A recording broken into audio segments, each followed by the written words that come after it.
Yo, still feels what's the deal, man. Yo, I'm fresh off the clocking, man. I'm tired as a motherfucker, bro. Like, you know what I'm saying? Like, work fucking nigga up today, man. But I'm heading back to the town. Ready to start my weekend, kicking my feet up, man. But P-Game, man, we gotta talk about something, man. And that's my man, Demetrius Andrade again, bro.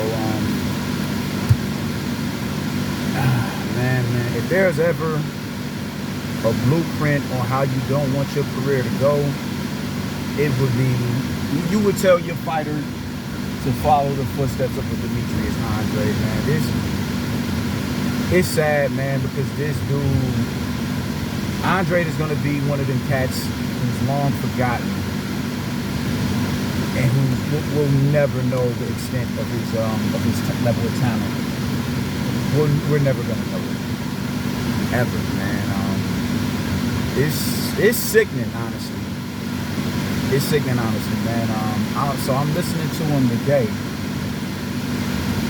Actually, I was listening to Goodfella Sportsman. Shout out to Goodfella. I didn't know this until I watched his video, and that was this nigga. This nigga is begging Chris Eubank Jr. for a fight for around about October, November. You gotta think, we about to be in August as of next week. My birth month. Shout out to the Leos. We about to be in August as around about next week. September, October, November. That's 2 and 3 months away. And he's already looking to go up. He's already inked in to fight Conor Benn at a catchweight. He's already inked in to fight Conor Benn at a catchweight. And you're all of a sudden mentioning Chris Eubank's name in the now that the WBO has ordered you to fight Johnny Beck or vacate the strap.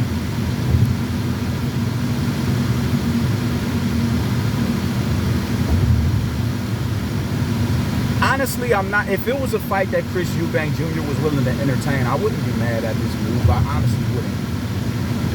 I think it's a more logical move because Chris Eubank Jr. is the more established fighter. You dig? To lose to him as opposed to losing to a Johnny Beck would be a little bit more. It wouldn't be as detrimental because, you know, the climate of boxing fans nowadays where if you lose, you may as well retire because, you know, you use goods. You dig? But I wouldn't be mad at it, and honestly, I'm still not mad at it because I think I wouldn't mind it. I think Chris Eubank Jr. would be a really good fight between him and Demetrius Andrade. I wouldn't be mad at that fight at all. But the thing is, he's inked in already, and it was looking as if Chris Eubank Jr. don't want to fight nobody his size. He don't want to fight nobody his size. He doesn't. He's not interested. If he ain't got a height or weight advantage over you, he's not looking to run that shit with you, man. I mean, Korobov? Korobov was, you know, getting at him in that first round before the fight was stopped because of an injury that he caught in the second round. All right, cool. You'll fight Liam Williams. You did. He dabbled at 154 not too long ago. Lost to motherfucking Beefy twice at 154 pounds. All right, cool. I'll take that fight. I'll take that fade. Chris Eubank Jr. is not interested in fighting anybody who is his size with a pulse. And he's being compensated pretty well, from what I've been told. So for him to turn around and fight somebody like you who's not bringing as much financial incentive to the scenario, it's just a likelihood that it's not going to happen. I mean, fuck, y'all both was on the zone. Both of you niggas was on the zone. And we couldn't get that fight then. But it just looks funny style. It looks funny style now that, you know, the WBO has ordered you to fight Johnny Beck, that you won't try and run to Chris Eubank and beg him and try to persuade him into a fight.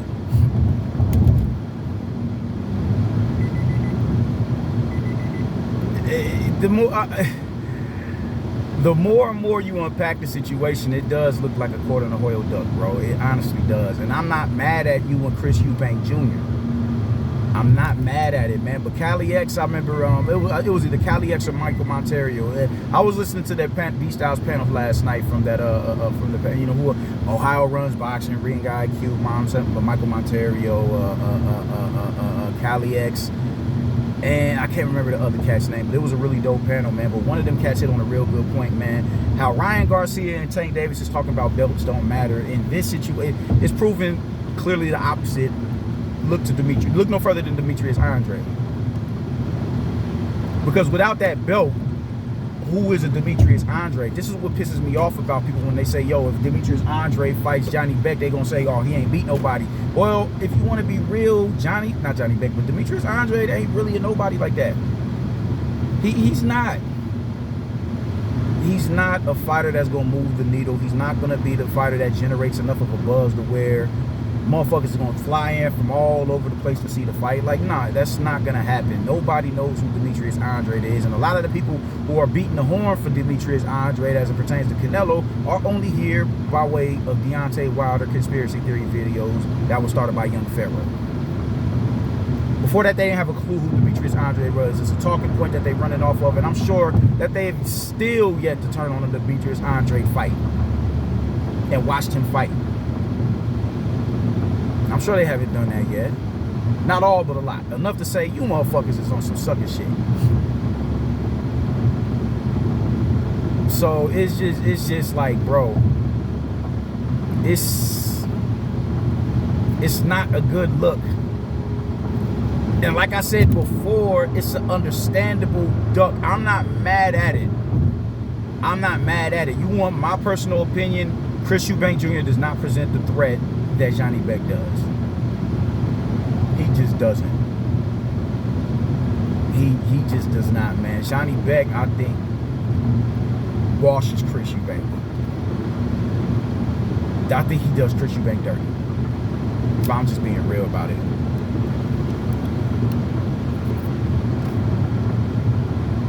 Does he dirty, but he's more established. He's been in there with the Billy Joe Saunders. He's been in there with the Maffei Corrball. He's been there at least with Liam Williams. And there's a few other cats that I'm missing out on. I haven't really followed the career of Chris Eubank Jr., man, but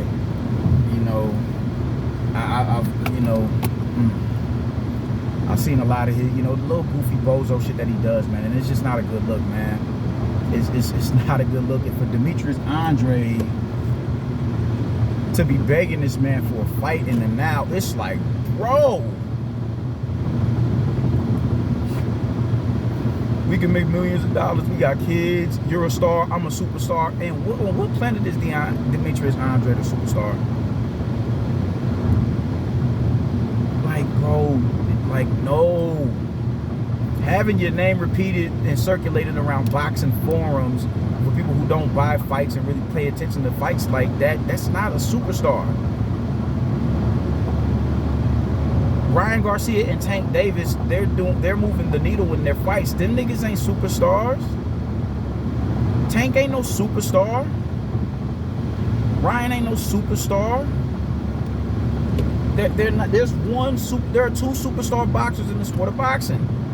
Canelo Alvarez and Anthony Joshua. Them are the only two that can say, yeah, I'm fighting internationally and I'm packing the house. Those are the only two superstars that we have in the sport of boxing. Nobody else. So for you to sit there and say that like you just wasn't fighting on a Thursday 2 or 3 years ago is absurd. Niggas just don't know how to be real with shit no more, bro. Like, I was listening to Angie Martinez and 50. Angie Martinez had 50 Cent on the radio station. I want to say this was, oh man, this had to be. I may have even been in high school still around this time. I want to say about, let me see, 50 dropped Get Rich or Die Trying. I want to say 02, 03. I was around a sophomore around that time. This had to be about 04, maybe 05. Yeah. It was around that time because it's the time when Jada Kiss dropped Checkmate dropped Checkmate at just the 50 Cent, and 50 was like, I ain't gonna go back at him. I'm gonna just halt all they, just halt their music and stop that shit from getting pumped on the radio. And Styles was, he he was talking his shit. You dig? He was like, I respect it. You know what I'm saying? And they was like, you not feeling no type of way about that? He's like, no, I'm not the artist that he is. I'm not gonna. My content isn't gonna bring you. You're not going. I'm not going platinum. I'm not going diamond. I'm not moving hella units like that, man. I'm not that dude. You dig? Like, I'm good where I'm at. I'm comfortable. I ain't got all the money that nigga got. I'm comfortable. I'm living good. So it's understandable why I'm not even mad at that. He's gonna do that. He has the power to do that. I don't. So I'm not even mad about it. That's logic. That's living in the realm of reality and being real with yourself. Styles P is by far the more superior lyricist to 50 Cent. And it's not even close, but he knew, all right, you're appealing to the masses right now. I can't go against that. I can't go against that. And in this era of hip hop, if somebody wants to, if I respect your level of lyricism and I decide to clap at you so we can have some sort of lyrical combat, it's going to be deemed as me clout chasing. It's been like that for some years. It's been like that since, I want to say, around about the, you know, the early 2000s.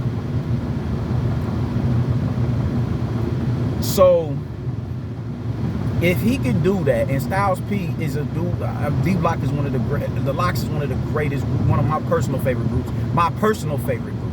We Are the Streets by the Locks is one of my favorite CDs ever made. Them dudes are like, I love them dudes. I'm gonna throw some Locks and some LOX on when I turn this video off. But for a dude who's loved in the hip hop realm and has done songs with legends, has Grammys, for him to still be humble enough to say, I'm not moving the needle like 50 Cent is moving as it pertains to these niggas is not gonna flock to the stores to buy The Extraordinary Gangster and the Gentleman as opposed to them buying Get Rich or Die Trying. No, that's not gonna happen because 50 appeals to the masses. So you look at a cat like Demetrius Andrade, who was fighting on a fucking Thursday just 2 or 3 years ago. What in your right mind gives you the slightest inclination that you are a superstar? This is just ridiculous, man, and nobody cares to speak on it. Nobody cares to speak on it.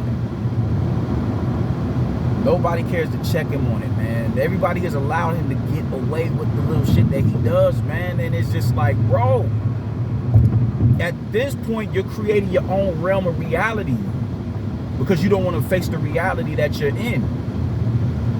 You don't want to face the fact that a lot of the things that Canelo said about you that niggas clap at him about,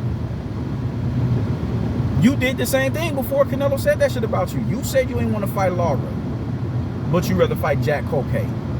You said Laura was boring, so give me Jack Coquet. When Laura was a champion, you said that, and you did that.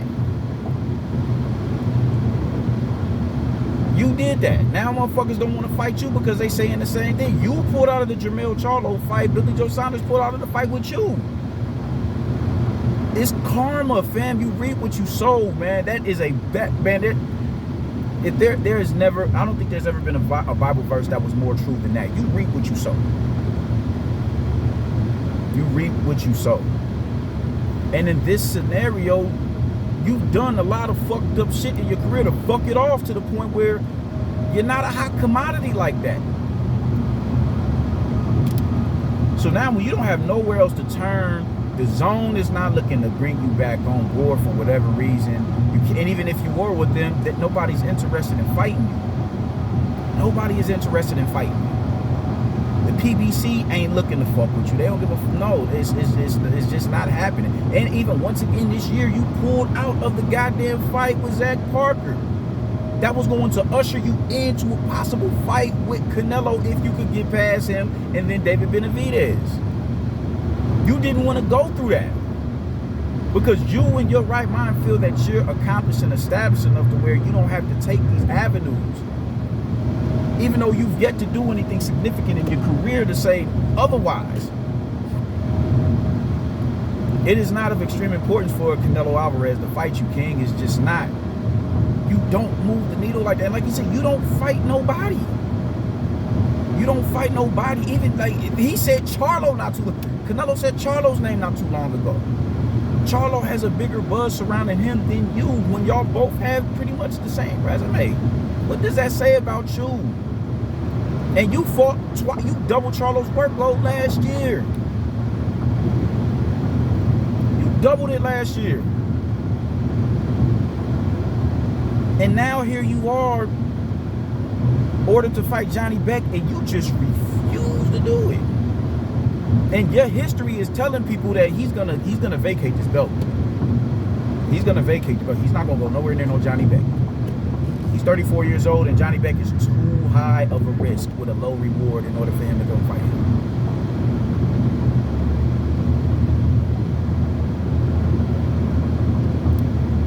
And you just refuse to. You're not even trying to. The fact that you will sit there and try to beg Chris Eubank Jr. for a fight tells me that you ain't looking to go into these negotiations with the likes of a Johnny Beck and try to get this shit out the way and get a fight date out the way. You will fuck around and more than likely wait until the 30th day to have something like to draw out and go. I don't know how negotiations work. I'm not business savvy. I don't even pretend like that's my field, because it is not. Because business gets in the way of a lot of dope shit from happening. But business also secures you on the back end as well. Business also secures you to where you'll be compensated properly for whatever it is that you're about to do. But business has halted and fucked up a lot of things culturally. So I'm just really not a proponent of business.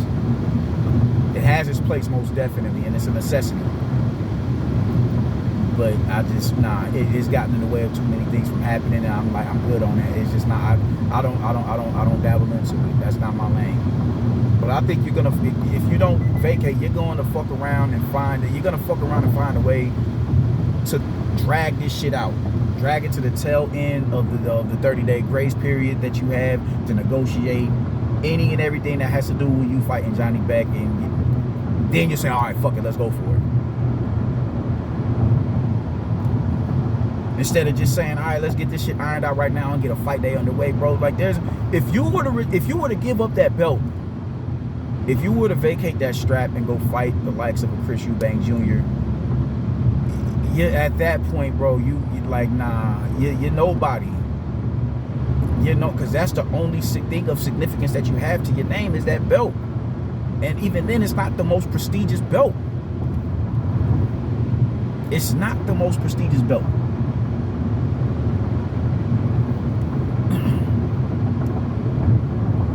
Like, fam, what are you doing, man? Go fight Johnny Beck. Just go do that shit. Just go do that shit. Unless you can find a way to keep your strap and go fight Chris Eubank Jr. But at this point in time, Chris Eubank Jr. much rather entertain Jake Paul than fight you.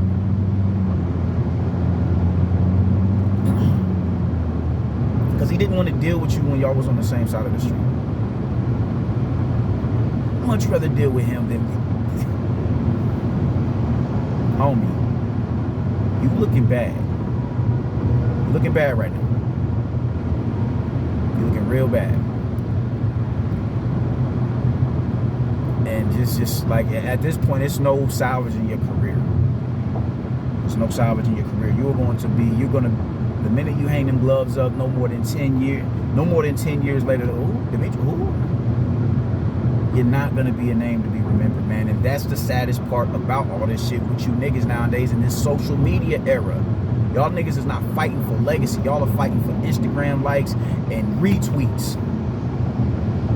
And then when y'all look up and y'all 34 and 35 years old and you realize, man, I ain't did nothing major in my career that's gonna induct me into the Hall of Fame, y'all gonna be feeling some type of way. All that hell and aggravation y'all done put your body through, rigorous training, thousands of rounds of sparring, thousands of fucking minutes of sparring. Y'all done been through the ring. Y'all done put your body through the ringer. Probably a million crunches, dieting, the medicine ball, everything that you go through in the gym. All that shit is gonna be for what? For nothing. For nothing. Hopefully y'all doing good with y'all money. But who did you fight? I've never heard of him before. I've never heard of him before. That shit isn't gonna make y'all feel no type of way. Somebody's gonna have to really dig into the crates to go find the Demetrius Andrade a highlight reel. And on that highlight reel, they're going to see nobody of note. And when y'all retire and you are waiting on your name to be called, to be inducted, you are going to feel some type of way that you are not. There is no reason why a dude who's a 2-division champion has no champion under his belt. He has collected no champion's scalp.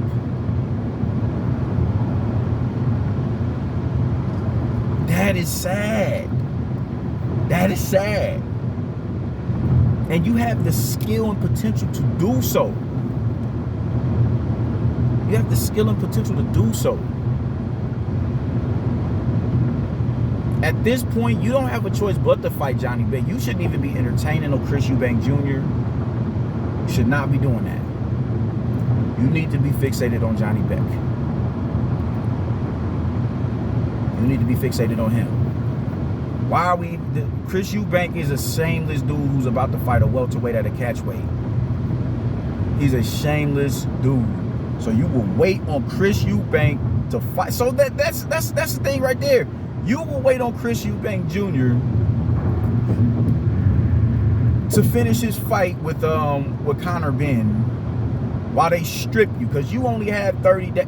This is what, 2 or 3 days old, so you don't even have 30 days no more. You got what, maybe 28 days now, 27 days to iron out that the particulars with Johnny Beck.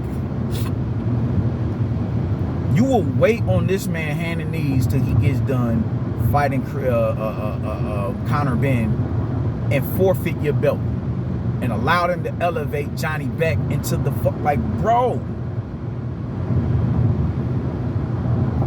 Who is advising you, dude? Because they don't give a fuck about you. Them niggas don't give a fuck about you. You don't let them niggas, like, bro, this is your career and you are fucking it off, my nigga. How do you even make this shit make sense? And you think you can, I wasn't mad at you running up in the Canelo press conference, man, but you think you in your right minds, you vindicated to go up in that man's press conference and demand a fight with him?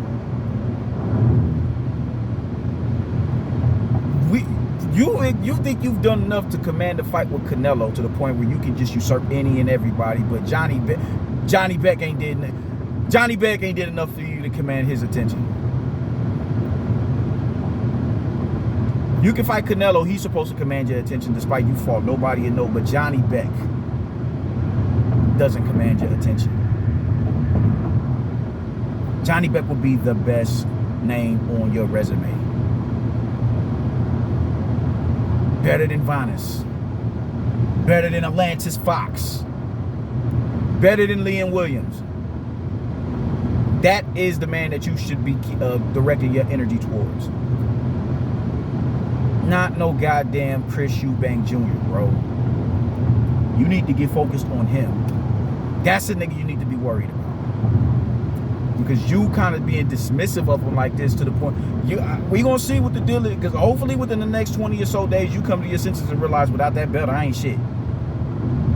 So let me sit down and humble myself and go do what it is that I need to do, which is fight Johnny Beck. But by the time you do that, you're so arrogant and caught up in yourself that are you gonna properly prepare for this man?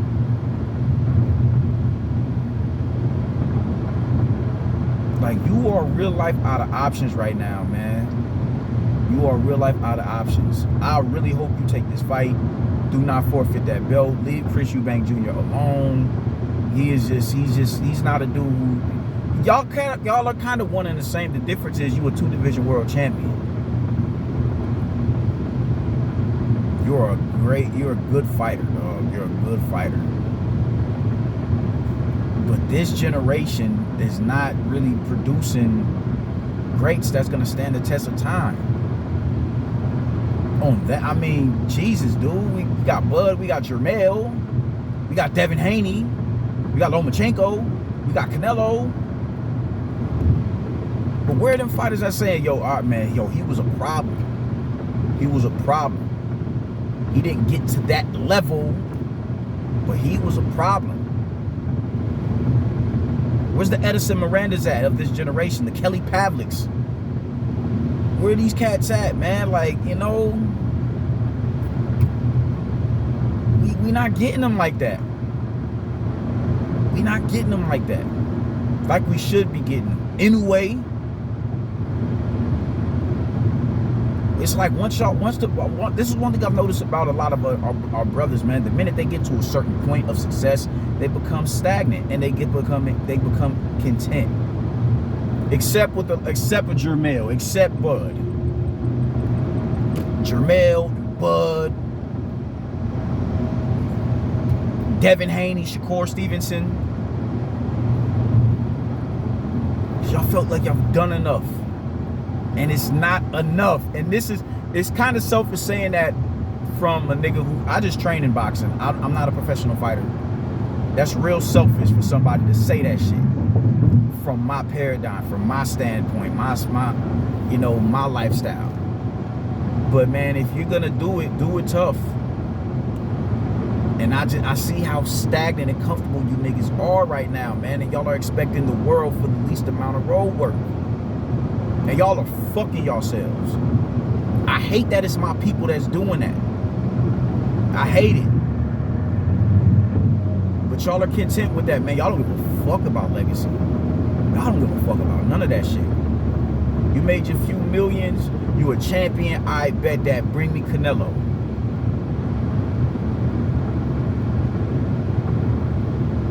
Bro, if you do not fight Johnny Beck, I don't know where you go after this. Because that belt, you bring no sort of financial incentive to a fight. You are a high-risk, low-reward fighter. That's what you are. You're a high-risk, low-reward fighter. Nobody is coming to check for you like that, my dude. Nobody. Niggas is not coming to fuck with you like that. That has never been the case. You're the high risk, low reward. Just like Johnny Beck. The difference is the pigmentation in skin and the time to be of that pigmentation, of that hue. Oh my God. Because before that, like, niggas wouldn't even be mentioning your name. I've seen it. I've seen niggas come into these boxing spaces and they're beating the drum for Wilder. So all right, now we go from Wilder to Charlo, from Charlo to Andre, and they keep it. That's how your name is circulating, and it's not translating into anything of worth. I had a nigga try to post Gervonta Davis's Instagram followers. None of that shit is translating into fucking pay-per-view buys. That's how your name is. That's your buzz right there. Niggas who want to be nationalists coming into these boxing spaces by way of the Deontay Wilder Glovegate scandal. That's your buzz. And the fact that you can't seem to understand that shit is really bothersome. It bothers the fuck out of me that you would just allow yourself to become stagnant like the other. I'm not gonna say who it was, man, but that nigga was like, yeah, he's regressing. And this is somebody who knows Andre, and I don't know Bud, so there's no way I can have an opinion on Bud, because I don't know Bud. I don't have conversations with Bud. I don't train at his gym, so it's not him. But they're like, he's regressing.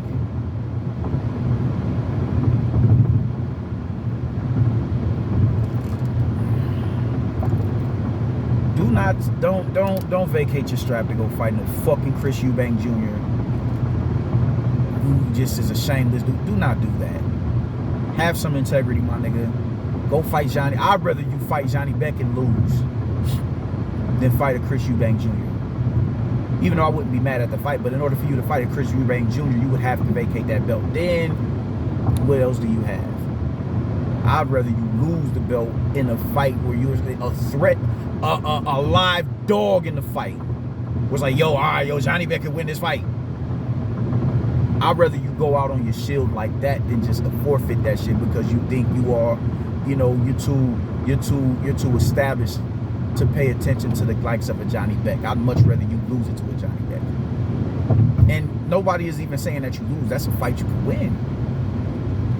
It's just also a fight that he can win. It's definitely a 50-50 fight. It's definitely a 50-50 fight where he lacks in experience, you pick up at.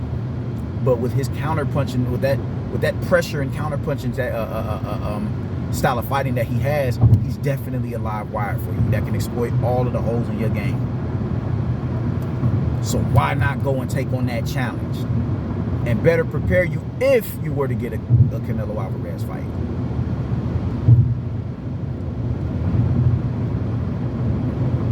Please do not forfeit the belt.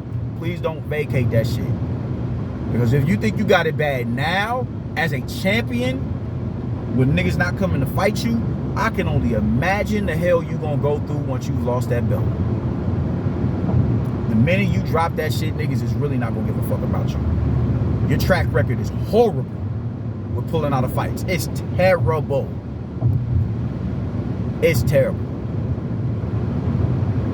They're not even gonna look in your direction. Ah, yeah, Demetrius Andrade, who the fuck cares? Even if you move up. Even if you move up.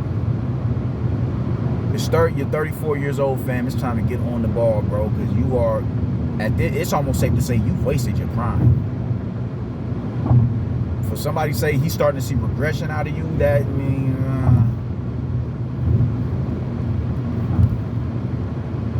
You also got out of a Derevianchenko fight, dog. Like, you didn't want to fight him. Charlo fought him. Man, like, bro, you've made some terrible business decisions. Make amends by fighting Johnny Beck and have a better latter half of your career. Because at this point, man, you are a distant memory. And if you forfeit that belt, you may as well go on ahead and hang them gloves up, because niggas ain't gonna give a fuck about you that much more, bro. Deuces.